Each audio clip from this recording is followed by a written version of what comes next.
Hello, Mr. Rushing's AP American History class. My name is Mike Rathmann. Today we're going to be learning first about the Articles of Confederation. So let's get started.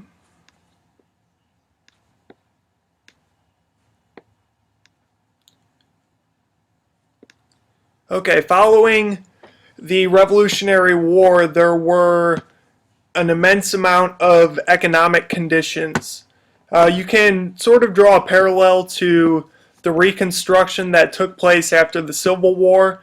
They're obviously not exactly the same, but there's definitely some parallels. So when soldiers were coming home from the war, they found it very difficult to maintain their homes, which many of which had been destroyed throughout the war, and they struggled to get food, and they were in dire need of a number of different supplies and just cash in general, which leads to Shays' Rebellion. Okay, Shays' Rebellion gets its name from Daniel Shay, and this all begins when farmers are unable to afford the immense taxes that are put on their farms because states are trying to raise money to pay off their war debts.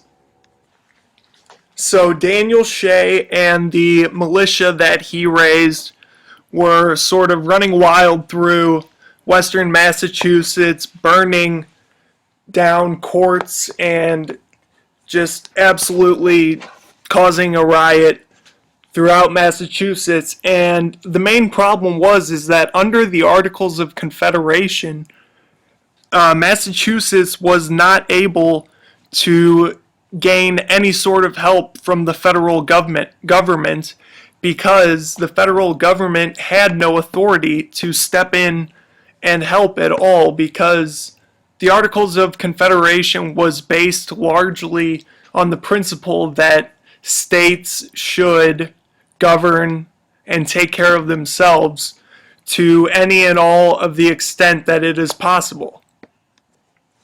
So Shays' Rebellion was a major contributing factor in that it pointed out the weaknesses of the Articles of Confederation and eventually helped lead to the Articles of Confederation.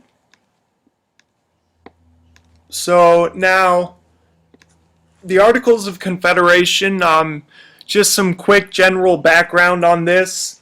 The Articles of Confederation was written as far back as 1777, late in that year, but it was not ratified until 1781 because it needed to be ratified by all 13 colonies, and Maryland was holding out because they were not happy that Virginia and New York were holding western lands in the Ohio River Valley and that approximate area, which they were doing because they planned to sell these lands to recoup some money, which they had massive war debts that they needed to pay off.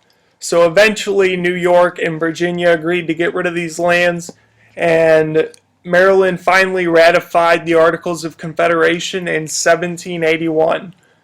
And the Articles were just based on the idea that the United States of America was based of the 13 colonies, and they were just a very loose confederation of sovereign states that should all find a way to govern themselves with only some slight national government interaction. Okay, and here we're going to get into the weaknesses of the Articles of Confederation and generally why it failed. One of the most noticeable differences from the Constitution was that the Articles of Confederation was a unicameral design, meaning that it had only one branch of government. And then one of the biggest problems was that the federal government was much too weak. They had almost no power and the states had all of it. This was a huge problem as demonstrated